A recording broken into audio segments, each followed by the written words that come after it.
The first person released from prison under President Trump's First Step Act.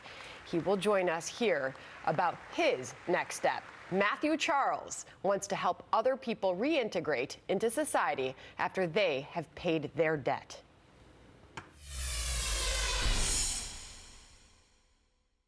Step Act.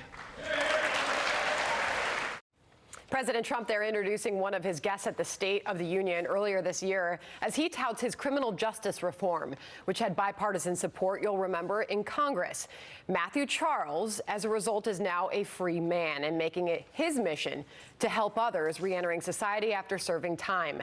Matthew Charles joins us now, and he's a Justice Reform Fellow with Families Against Mandatory Minimums. Really great to see you back on our program here this morning, Matthew. Good morning to you. Good morning to you, and I'm glad to be back. Yeah, great to have you back here. What has life been like for you since that moment when the president said, "Welcome home"? Oh, it has been amazing. Since the president first spoke those words at the State of the Union, a lot has changed, and it's given me the opportunity on a platform to speak about criminal justice reform. You met with lawmakers yesterday to talk about the struggles that you personally faced twice, by the way. What were some of those? Because I know that you're going to use your own personal experiences to try to help others. Oh, yes. I spoke about the barriers to employment as well as housing, and about the technical violations that some of those that are on probation or parole receive that allows them to be re-locked up without them actually committing another crime.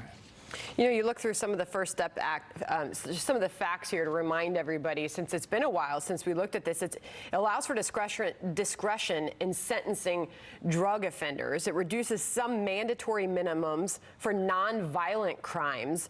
It reduces 3 strikes for drug felonies from life to 25 years.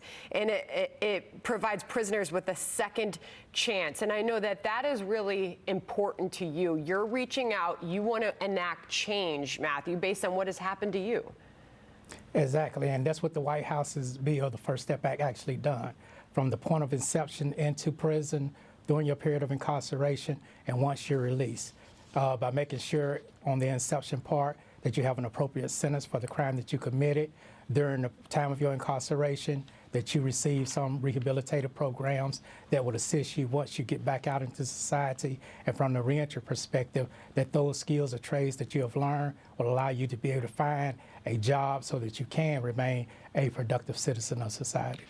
You can tell that this is a mission that you are on, and obviously so close to your heart. And one of the senators who hosted the event yesterday pointed out that more than 20,000 inmates earn parole or complete their prison sentence each year, Matthew. But within a year of their release, the numbers are staggering. About 40% find themselves back behind bars. Within 3 years, 62% do. I'm quoting you now. We know that 95% of people that are incarcerated are going to be returned back to their communities. We want them returning better instead of bitter. And we also want them to invest in them so that when they get released, they have more incentive and to get back out into society. Talk about that struggle and how you're going to try to make that better for people to reintegrate back into society, Charles. Okay, yes, ma'am. Just like I stated yesterday at the press conference, the fact that 95% of those that are incarcerated, they do not have a life sentence or a death sentence, are going to be returned to society.